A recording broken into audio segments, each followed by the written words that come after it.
Hello, in front of me I've got Realme Buds Air 3 Neo. In this video I'll show you how to use voice assistant via gesture. In the beginning, make sure that voice assistant is set as gesture for your earbuds.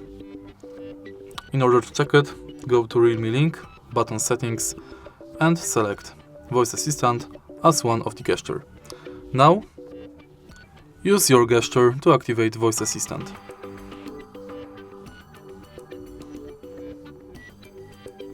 What's the weather like tomorrow?